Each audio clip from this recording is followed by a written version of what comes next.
while it was like silence, Yeah. and I really missed that social connection. So that I think was a challenging part for me. I feel I have an understanding because I've been there. And I think from their point of view, from the client's point of view, they want to speak to someone who's been in their position. So, books have played many roles in our lives. As children, they educated us, informed us, entertained us. Right. But books also heal. And it is this healing part with which bibliotherapists are concerned. But I think the common link between all three, coaching, yoga, and bibliotherapy, is self awareness. All these three, when practiced, Yeah. they make you more aware of yourself. And when combined, it can be very powerful. Hmm. What's important is that we find meaning, because only when we find meaning does it make life a more joyful experience. Wow.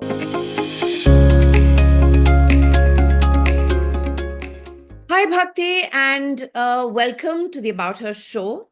This is a show where we get trailblazing women to share the story of their lives with us. To tell us about their successes, failures, challenges, ups and downs, the whole journey, so that not only do they get a platform to showcase themselves, but they also help us inspire other women. Women who have dreams, ambitions, but for some reason have had to let them go. And then, along with women, we also get men on the show, men who champion such trailblazing women because we believe that for a truly gender inclusive world, men and women need to be allies in this journey. Now, talking about inspirational women, when I was looking at your profile, I was like, I mean, I don't have words to say. I mean, I was like, oh my God, what is it that this woman doesn't do? From banking to writing to coaching to being a bibliotherapist to yoga. My God, I mean, that's like a host of things. And there isn't, I mean, on the face of it, there isn't much of a connection between all of them, but you're doing it all so beautifully with so much of aplomb and success. I mean, it's really, really inspirational. So, we want to hear all about how you've done it, why you're doing it, and of course, what you're doing in greater detail. So, let me not delay this any longer. And like I said, a very, very warm welcome to the show. Thank you, Sangeeta. I'm so happy to be here. Thank you for having me on the show. Well, I'm so happy to have you here. All right. So, let's just dive in with the first question. So, you started your career in private banking and, in a world which is quite different from writing, coaching, and wellness, right? So, my question is that what led you to make this transition and what was the most difficult part of, reinventing yourself? So I had been in banking for about 22 years. And then my two kids came along the way, and I loved banking. I went back to it. Hmm. In fact, I found it very balancing after motherhood. I felt I had the best of both worlds. And living in Hong Kong, the support at home is great in terms of domestic help, and it's possible for women to work. And I really enjoyed that. When they were small, when they were about 3 and 1 years old, I'd started writing children's picture books. I wrote the first one. It's called Amma Tell Me About Holi, because Holi was around the corner. I couldn't find a book that I liked, and I said, why not write one myself? And Hmm. so I did writing and banking parallelly for a while. And after about 7 years, the kids were growing up. I had enough titles, and I got a contract with Penguin to do a series with them. And I just felt it was the right time to devote myself to things I was really passionate about. Mhm. I had really enjoyed banking, but something told me that it's time to sort of explore other things. And so that's how the transition happened, and quite organically. Okay. So, it wasn't really hard for you to make that transition? I thought about it long and hard for a year. So when the idea first came to me, and my husband was one of the reasons as well, because he had been saying for the past few years that, the kids are small, one of us needs to be at home. And I remember when he said this the first time, I was around 40. And I was really enjoying banking. And I looked at him and I said, okay, so then why don't you quit your job and stay Yeah. home? Because I'm not going to do it. Hmm. But somehow, 3, 4 years later, things changed. I think the banking industry changed. That is one. Hmm. Things became tougher.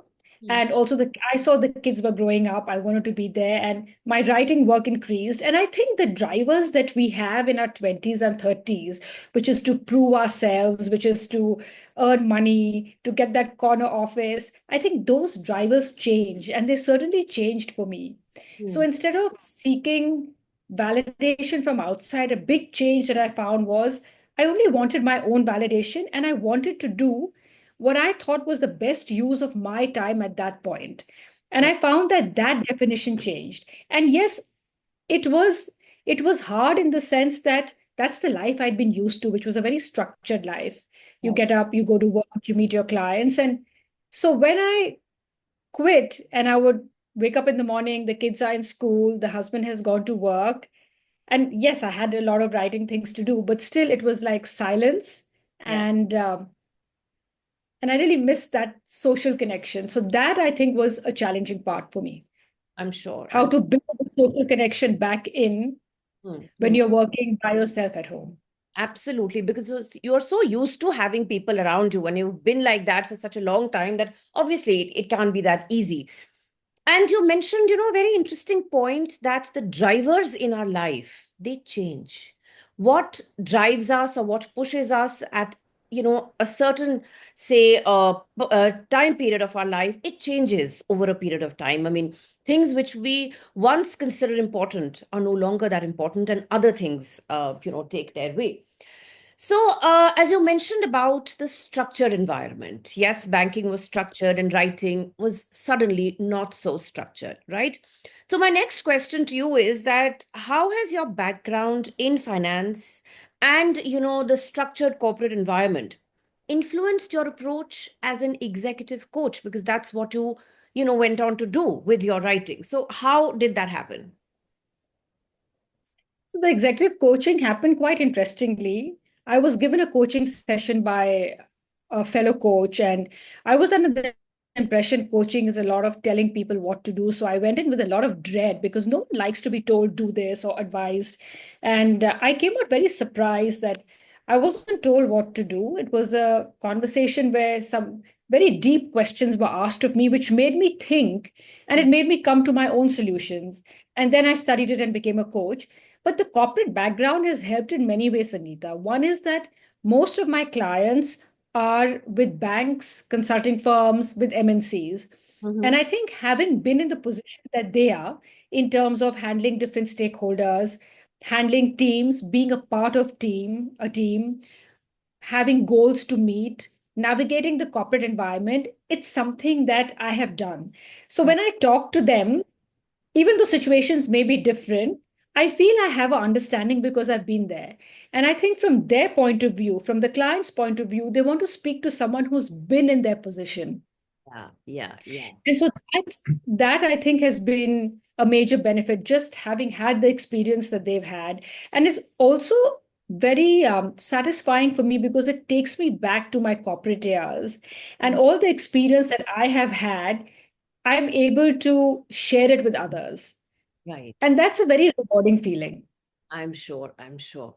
Because first of all, I think it's doing two things. First of all, it's giving the people you're coaching that confidence that she understands what we're going through because she's like kind of been there, done that.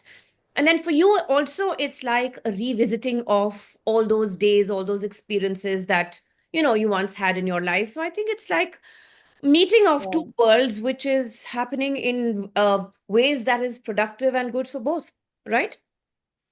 That's very well put. Meeting of two worlds. It is actually. Yeah, that's really nice. Thank you. So, as you said, you are an ICF certified coach, if I'm correct. Then you are a bibliotherapist, and then you are a yoga teacher. Now, as I mentioned earlier, quite diverse, in terms of maybe there is again, some meeting of these three areas also, but on the face of it, they look pretty different. So, my question is that how do you bring all these disciplines together when you're working with clients? That's a great question.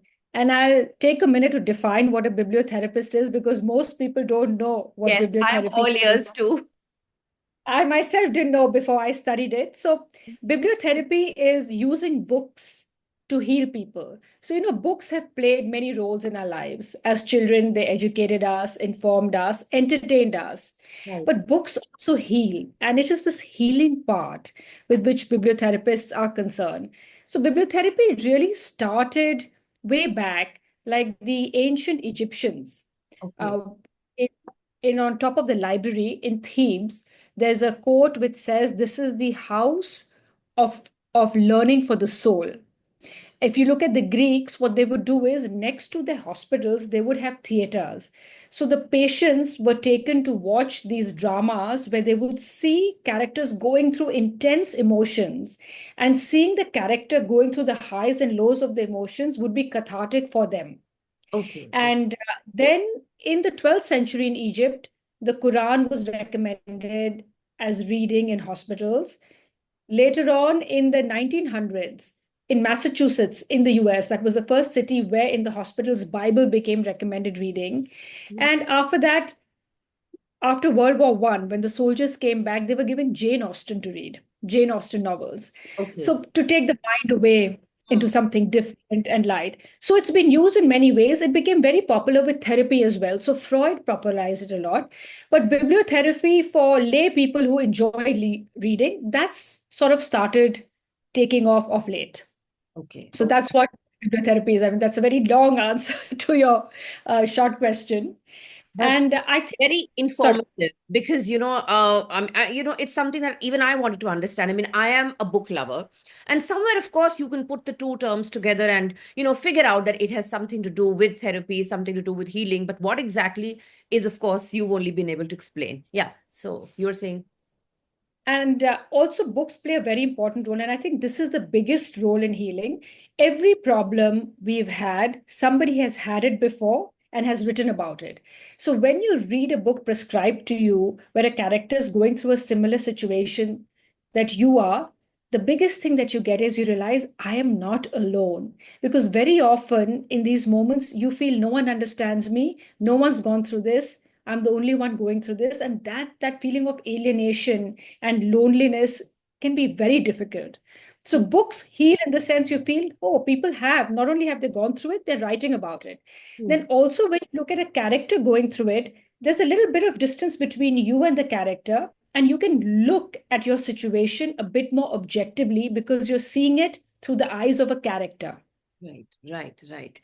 I think those are really the two important things of why bibliotherapy heals. So coaching, then bibliotherapy, of course, fits in beautifully, and then comes yoga. So how does Yes. that fit in? So I use a lot of bibliotherapy in coaching, Okay. and most of them are non-fiction books, sometimes fiction as well. A Hmm. lot of issues that people come up with are confidence, communication, having difficult conversations, and there are excellent books and TED Talks on all these. And then recommending a book to somebody becomes a great starting point for a conversation of what they got out of the book and Right. how they can apply it. So Hmm. it's very useful in coaching. Yoga, what you're asking, I use quite a bit of yoga in my coaching as well. Poses to do when you're feeling anxious, poses to do when you want to feel confident. But I think the common link between all three, coaching, yoga, and bibliotherapy, is self awareness. All these three, when practiced, Yeah. they make you more aware of yourself. And when combined, it can be very powerful. So when I recommend a few yoga poses to a person before going in for a presentation, let's say, Hmm. and I recommend a book to them to read about it, and give them some sort of tips from my experience, it comes together very well, Yes. I think because that, yeah. eventually you are developing yourself to your fullest potential and you're becoming more aware. And that's sort of the common thread. So what I understand is that yes, there is coaching. Somebody has approached you to be coached in, XYZ, whatever may be the situation. But you're using books and then you're using yoga, which is, I think, a very how should I say, a very different and a very unique way of coaching, because you're not only telling them, you are maybe, you're also, along with words there is action, and I think that kind of should be able to reinforce a lot of what you're trying to say using words. So I think, yeah, this is beautifully put, and I'm sure very, very effective. So tell me, coming back to bibliotherapy, I mean, I think I'm really interested. So, like, what does it look like in practice? So, can you walk us through how you recommend books as tools for healing or personal insight? I mean, how does the whole thing begin? Say, for instance, I come to you for some kind of coaching. So, how will this whole bibliotherapy thing fit in? So there are two approaches. One is that if, let's say, you've come to me for coaching and you're looking at, I'm picking up a topic for the sake of conversation, building communication skills, Okay. then I would recommend books that I have read on communication, which I found very useful. Hmm. To, but in bibliotherapy, what also happens is their clients will approach me only for bibliotherapy. And what happens there is I send a questionnaire which has two parts. One is asking them about what's happening in their life, because it's very important what stage of life they are in. So, are they empty nesters? Has there been a separation? Are they young parents, or are they looking for jobs? Are they dealing with some kind of anxiety? Hmm. Have they lost loved ones? So what is really happening in their life, the big and the small? And the other part of the questionnaire is about their reading habits. So in a bookstore, for example, what section do they tend to gravitate to first? What are one or two books that have had a huge difference in their life? Who are their favorite authors? What's the genre they read very often? What's the genre they don't read at all? So I'm trying to get a sense as a bibliotherapist of what's happening in their life and what kind of reading patterns have they had. And based on that, I come up with a recommendation of 7 to 8 books. So, for example, if somebody says, I don't read science fiction at all, Hmm. I will recommend a science fiction book, which I think they'll enjoy. Because this is one of the benefits I've found of bibliotherapy is it's exposed me to genres that I wouldn't have read before. And if someone tells me I'm an empty nester, then I'll try to find a book where a character is going through something similar. I almost always include a book of poetry, even though people say we don't read poetry. Of course, some do. Hmm. And so try to give them a mix of showing them what they're going through a character and also expose them to something completely new. Wonderful. So it's like a mixed bag. So you are getting certain things which you are used to, and then certain things which are not. So it is exposing you to something totally different. And obviously, the effect, the impact is going to be huge because, there is learning in everything. And like you said, when you're reading something, something resonates with you. At the same time, you're also objective because you're a little far away from the character. So wonderful. I mean, that really sounds like, I mean, like the very thought of it makes me only feel rejuvenated, forget about going through the entire process. So excellent. All right. And I think that just one more thing I'd like to mention, it's really important for a bibliotherapist to figure out the kind of books the person will like. Yes, of course. That's key. So if, for example, if you're a serious reader Mm. and I give you everything that is light, it wouldn't make sense. Yes, I can throw one light book in, but I have to then get that sense that I can have a few serious books as well. Conversely, if somebody's a light reader and I recommend something very heavy, it might put them off, even though the topic may be relevant to them. So, getting that feeling of where they are in their life and what kind of books they'll enjoy and how much can they be stretched, that's important. Yes, absolutely. Yes, very important point. All right. So, Bhakti, you've helped many clients navigate life and career transitions. So, are there any patterns that you've observed which, in what holds people back from taking the leap? I mean, sometimes, people want to do something, but, they're not able to take that leap. They're not able to take that plunge because of, whatever, various reasons. So, are there any patterns that you've observed in this? So, there are two things that stand out to me in what people bring up. One is imposter syndrome. Okay. So, they really feel that, and these are senior people who are partners who've been promoted to managing directors, and they'll very candidly share that, what am I doing here? They always say, a part of me always says, like, almost like, do I deserve a seat at this table? So that is one part of it. And the other part of it, people put a lot of pressure on themselves. They have very high expectations of themselves, and that creates a lot of anxiety and stress. Mm-hmm. And I find that a large part of this anxiety is going towards what will the results be? What will the outcome be? How will I be able to manage a team? Will I be able to meet the goals, the targets? And less of it is going in what one can do towards that. So, Okay. the Gita has this famous saying that our right is to the work and never to the fruits of the work. Right, right, right. So they're thinking a lot about the results. And I can understand it because ours is such a result driven society. And especially the corporate world is so result driven. You don't produce results, you're not there. But Right. the way to getting the results is actually not to think about the results, but only of what you can do towards it. So these are some recurrent themes. Other than this, I find two more which come up quite often: confidence and Hmm. communication. Okay, okay, okay. I think very important. I mean, all these three that you've mentioned, because I think most of the times, like you said, we are a very result-oriented society. So we are focused on what will happen. But, unless you go through that journey, unless you go through that entire process, that what will happen will never happen. So you can't just focus on that. You have to just go on with it, take the plunge, have the confidence, and of course, like you said, communication as well in case there are issues which arise. But yeah, you have to actually just start the process and then see what happens, where it takes you. All right. Now, of course, you've spoken about bibliotherapy, and then, of course, you write yourself, I mean, for children. And you've said that stories can heal, which I also believe that they can. So, how do you personally choose or connect with stories that help your clients? And what's that one story that changed your life? Oh, that's a great question. Thank you. So I'll answer this in two parts. Mm-hmm. I also write for the newspaper in Hong Kong as a freelance journalist, the South China Morning Post. So I write on health and fitness and essentially inspirational stories of people who've tackled very difficult situations and come out of it, with the idea being of really showcasing what were the tools they used or how were they able to find strength in difficult times. And there is one story which I wrote about a lady who was diagnosed with cancer three times Oh my God. over a period of 20 years and still remains incredibly grateful for every moment of life Mm-hmm. and has this insatiable thirst for being curious and joy for life.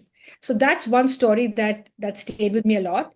The other story that stayed with me was a couple that was overweight. And one day their son came back home, the 7-year-old son, and said, I want to have pizza for dinner and I want to have Coke.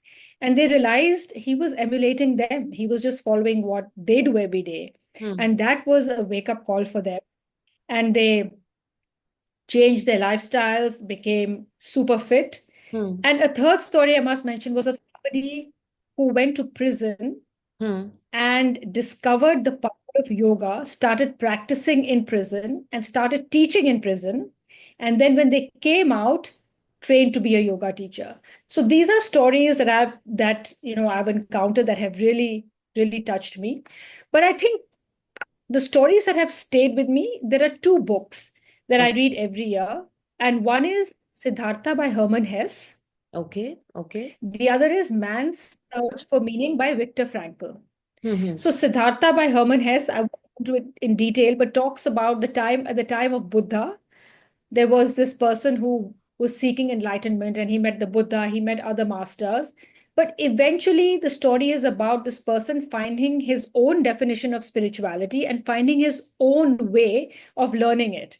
Okay. So he lived with the master, he lived with the Buddha, but that really didn't do it for him. And finally, the secrets of life he learned from a simple ferryman Hmm. who would who was taking people to and across the river. So that stayed with me in terms of it taught me that I have to define what spirituality means to me. And I have to follow my own path in getting there and nobody else's path. That was one. And Man's Search for Meaning, Viktor Frankl was a psychotherapist and Hmm. he was in one of the concentration camps Okay. Okay. during World War II. And he says, even in those darkest of times, what kept him going was that he said, I have to find meaning in my life. So he imagined himself being out of there and talking to his clients or talking to people, Hmm. helping people. He thought a lot about his spouse, his wife at that time. And he says that whether life has meaning or not, it doesn't matter. Hmm. What's important is that we find meaning, because only when we find meaning does it make life a more joyful experience. Wow, wow, that is So so true. this really helped me understand that a lot of people say, have I come here for a purpose? What is my destiny? It doesn't matter whether in reality we come here for a particular purpose or what our destiny is. What's important is to find it, because that's what makes our life more meaningful. Yes, yes. And that's the reason we should find it. True, it's that journey as well, journey of finding the purpose. I think that also is very, very meaningful because you go through, like we mentioned earlier, you're going through that process and you're discovering yourself and, finding like maybe, what works for you and what doesn't. All right. Yeah. So, coming to this, Bhakti, from banking, you went to storytelling for children. That was the first transition you made, if I'm correct. And of Yes. course, you authored the popular Amma Tell Me series. Now, the idea was to bring Hindu mythology to children, and I think you've done it in a beautiful way because, ultimately stories can become boring if they're not related in a very, how should I say, in a child-friendly manner when it comes to children. So, what was the motivation behind, coming out with this series, and what impact have you seen these books make on people or have on people? So, when my kids were small, it was November. I remember it was November 2010, and Holi was coming in March. And Hmm. I was looking to buy books to tell them, to tell my kids about the festival. I couldn't find anything where the story was written the way I wanted to write or Okay. I wanted to tell my kids. And, in India, we grew up celebrating the festivals. We grew up hearing so many stories from our parents, our grandparents. So I was sitting with my husband and I said, I really want to write a book on Holi because I can't find anything. And my husband said, just do it. It sounded like a Nike ad at that point, but he really encouraged me. And I said, great, even if it doesn't sell, it doesn't matter. It's a labor of love. So I think it was the why. And I find for anything that one wants to do, if you have a strong enough why, the Hmm. how will follow. My Yes. strong enough why was that it's something that I want to tell my children. And so I found a way that let me write. I wrote the story, found an illustrator. I decided not to go to any publishers, but to self-publish because being in banking, I looked at the figures. Publishers don't pay much. And then, I didn't want to frame 10 rejection letters and have them up in my study. I Hmm. said, let me do this my way. Let my victories be my victories. Let my failures be my failures. Right. Let me own them. Hmm. And so to answer your question, it was really for the children. And I'm so fortunate that we have so many festivals and we have so many millions of gods and goddesses that I'm never going to run out of topics. Oh, And yes. that's how the series started.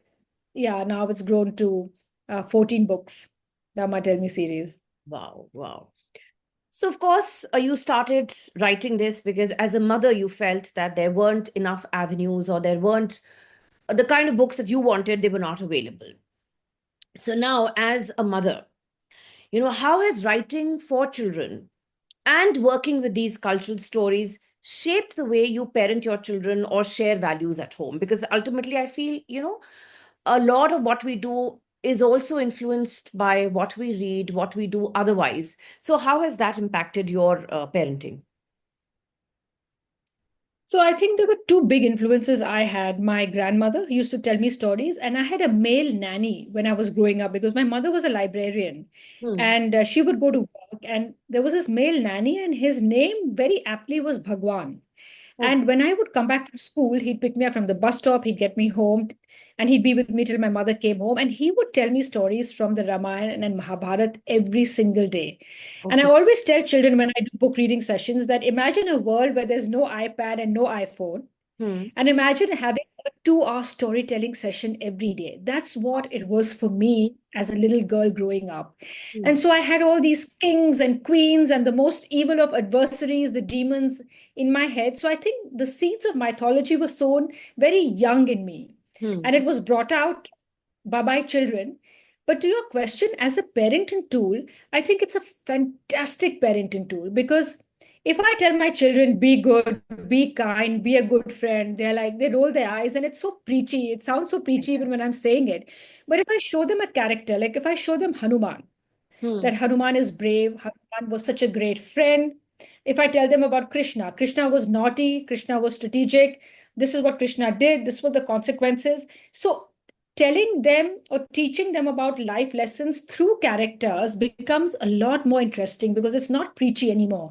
They have a character they can relate to. Right, So if you are Ravan and take certain decisions, there are consequences of that. right, right.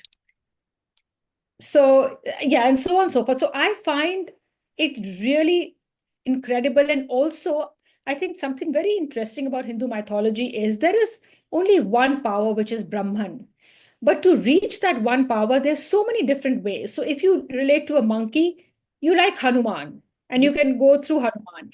If as a child you like elephants, then Ganesha appeals to you. To Hmm. some people, Krishna appeals. So I feel there are so many avenues that we've created Hmm. to realize that power, or to reach that power, or to realize that that power is in us. And one question I always, actually very often get asked at book readings is there any God? You know, Hmm. like children who are curious, Yeah, what yeah. is God? And I always tell them that, do you believe you can be a better version of yourself? Hmm. And they say yes. And I say, that is what God is. If you can be the best version of yourself, the kindest, the most generous, the most hardworking, you are God. And that is something which every child understands. Yes, yes. Very true, very true. So, in a way, what you're doing is like show and tell. You are talking about a value, you're talking about something being right or wrong, but then you're also exemplifying it, you're showing them, relating it to a character that's existed in the past, and then told them about the consequences. So, yes, you're so right. I mean, as a parenting tool, this can be so effective, and I'm sure it is.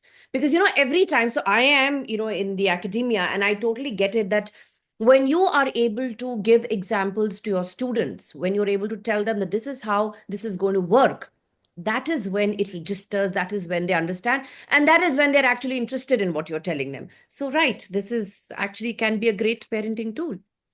Yeah. Yeah, and that was very articulately put, what you said, that you are showing them and showing and telling. You're not just kind of preaching and telling without any sort of gravitas or any knowledge. You're not Absolutely. just saying things. Yeah, yeah, yeah. All right. So, like we've seen, you are deeply involved in mindfulness, in yoga, and of course, coaching and all of that. So tell me, how do all these practices come together when you're coaching and also, in your being as a person yourself, the kind of resilience and strength that you need in your own life? How does all this come together? So all these three things may seem unrelated, coaching, yoga, and bibliotherapy, but I think there is a common thread. And the common thread is self-development, personal growth, and really becoming more aware of oneself. Hmm. With yoga, one of the things I've learned is to live in the present moment, to be in the here and the now, and to really relish this moment because that's all we really have. Hmm. I've also learned to keep trying and not to be embarrassed when you're trying a new pose or you can't do it so well, not to be scared about looking like a fool Hmm. and not to compare yourself to others. So it has got me into staying present and into action mode, into taking action. With the coaching, I feel it's really developed, and it's still I have a long way to go, but developing my skills of listening to the person very deeply Hmm. without any judgments and really putting myself in their place and taking what they are saying at face value. Okay. So, and I find that that benefit has also gone to personal relationships where I judge a lot less now. I Hmm. listen more. I don't rush to give advice at all. In fact, I don't give advice unless I'm explicitly asked for it. And Hmm. I think bibliotherapy reading has made my life rich in the sense through books I've learned so much and I've seen so many different perspectives. And Hmm. like we were discussing before, every problem anybody has had has been written about in a book. Right, right. And that really gives you a lot of supports and it gives you practically a lot of tools and tips that you can try. So I Hmm. think all the knowledge of the world is really in all the books that we have. Right, right, right. And you are right. Like it is because what you are telling others in a way also holds true for you. So it is like applying it to your own life, and which will happen because the more you practice and the more cognizant you become of what the positives of doing certain things can be, you automatically, I think, start applying them to your life and are able to handle situations and people better, I think. All right. So, Bhakti, when I look at your life trajectory, one thing that I see is what I like to term as midlife rebooting, wherein you've constantly, evolved and changed and gone on to something totally different.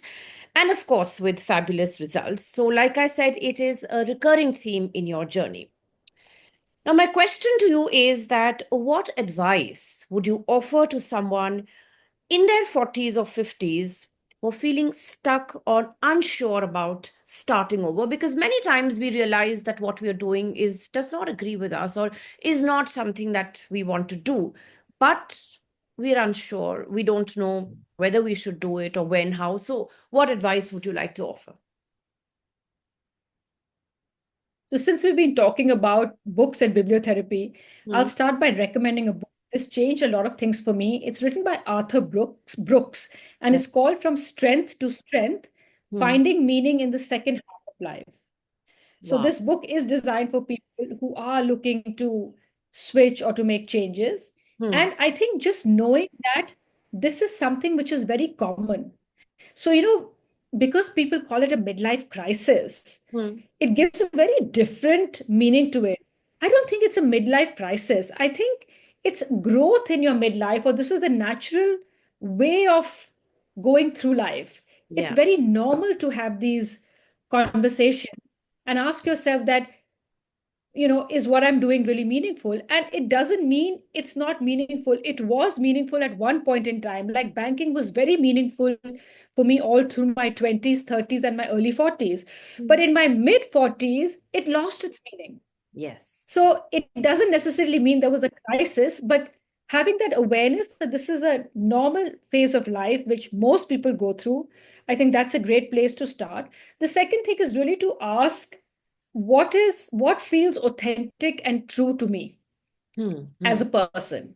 Right. And in that, of course, what you like do, what one would like to do, but it's also very good to be practical and ask yourself about your financial position. So, for example, does one need to work to put food on the table for money? Or is it that one has support in the family, or one has worked previously and has a nest egg, so now one can experiment Hmm. Hmm. Hmm. and try different things?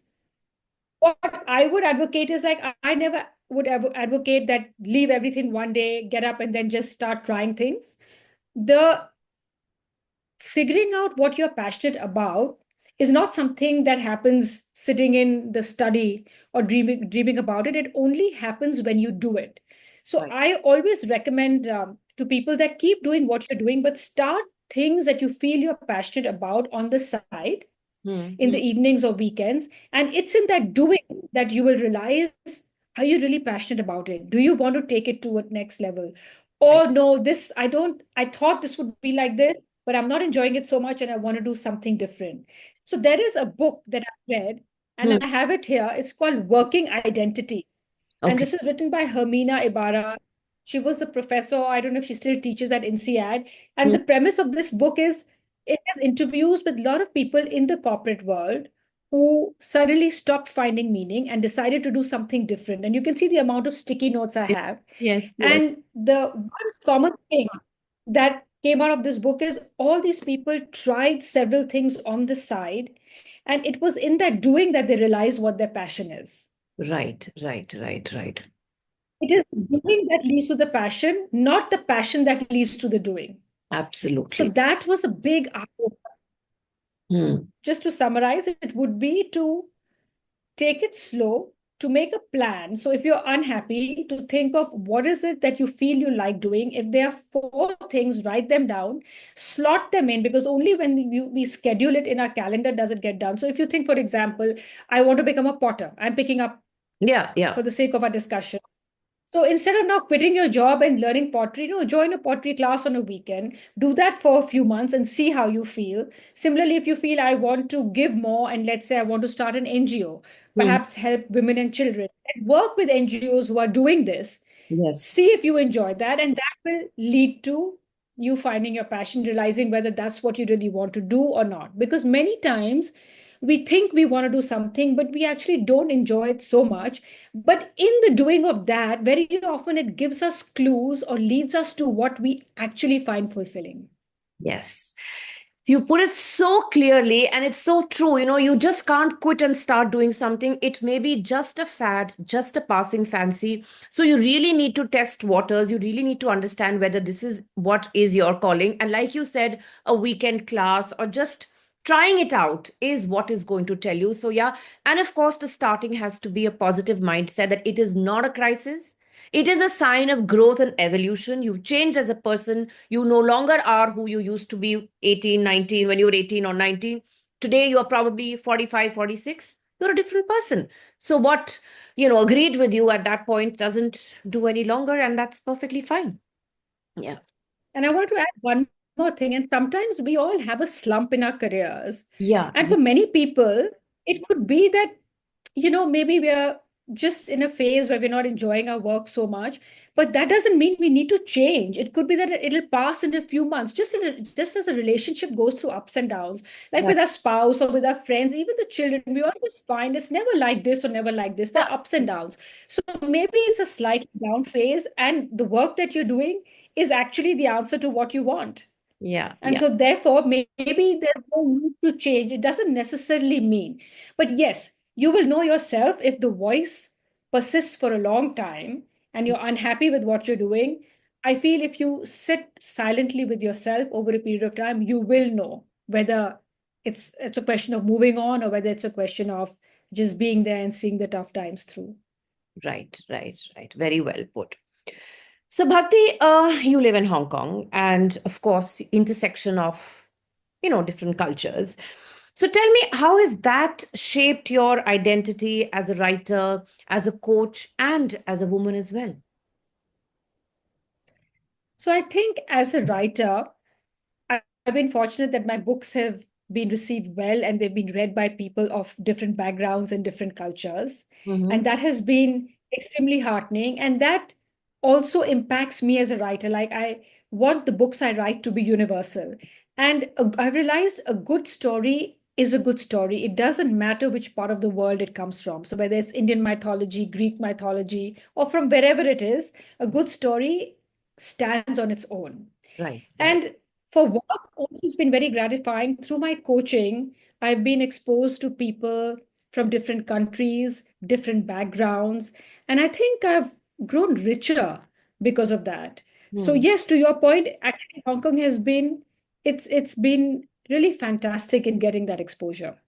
Okay, okay. And as a woman? As a woman, Hong Kong is very accepting. It's a very safe city. I think the biggest difference it's made to me as a woman is that I could have a career without feeling that my kids are not being looked after or without worrying about them or feeling guilty, because the house support here, the domestic help is great, which is also women. Hmm. So, because of that, I could leave my children at home knowing they're being well looked after and go to work. So it's one of the few cities, I think, in the world where you can have a balance between having a work life and a family life. I so agree with you. I've lived there, so I can totally relate to that. And that is something that I think every mother needs, safety of your children, and then you can kind of have the mind space to look at other things. All right. So, Bhakti, as we can see, you have grown and evolved in so many different ways over these all these years. And in all these various phases, you've been successful in whatever you did, whatever you're doing. So today, if you were to look back, what does success look like to you today, and how has that definition evolved over the years? So my definition of success has changed so much. And sometimes I think it's perhaps a function of stage of life. One is at. Perhaps it's a function of that and becoming more aware. So Mhm. in my 20s and 30s, I wanted to earn money. I wanted to be self-sufficient. I wanted to be able to save. I wanted the next promotion. I wanted the corner office. Yeah. I wanted to meet targets, contribute more to the bank. And I think having done that, now for me, success is doing things that give me deep joy and give me and make me feel very rewarded. And it doesn't necessarily mean financially. Right. So just the feeling that I get after a good coaching session, or the feeling I get after teaching someone yoga. Like today, I taught a client yoga and we did pranayam, just to give you an example. And he said to me, he said, I always thought pranayam is so boring and I was skeptical about it. But Mhm. this has been so relaxing and it has been so wonderful. So that to me, the Yeah. satisfaction that I got from that was worth a lot more than what I earned from it Right. Right. monetarily. Yes. Yeah, I get it. So I think that's what success is. And for example, to me, success is having a great meal with the family, or Mm, watching a movie with them, or a meaningful conversation, or spending time with myself, going for a long walk. mm. These to me, if I can do things that make me happy in a day, it's success. Yes, yes, yes. This so resonates with me, because you're no longer just fulfilled by those small little things, like you said, the financial or the monetary gains or the outside validation, recognition. It is also what is deeply fulfilling for you. What, gives you that happiness, that sense of satisfaction that, yes, this is what agrees with me, with the kind of person that I am. And I think that is what success and how the definition changes over a period of time. So, like I said, it so resonates with me. So, Bhakti, while we've come to the end of the conversation, we still have the rapid fire round, which is 5 quick questions and 5 quick answers. So, are you ready for that? Yeah. I'm ready. I'm waiting for my gift hamper at the end Oh, as well. sure. Just outside your door.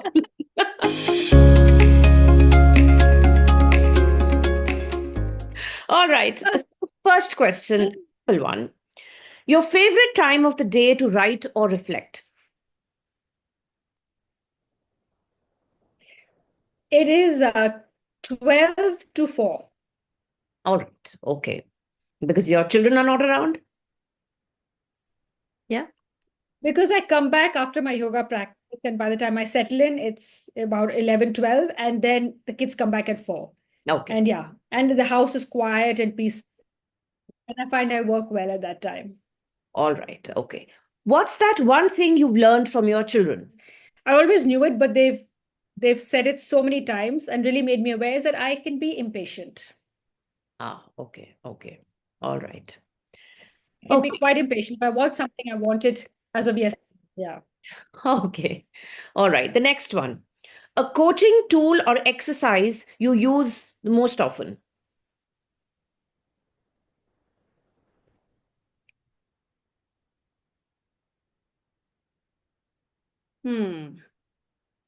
To make people write down what they really want, their goals, to think about it and write it down in one sentence. Okay. All right.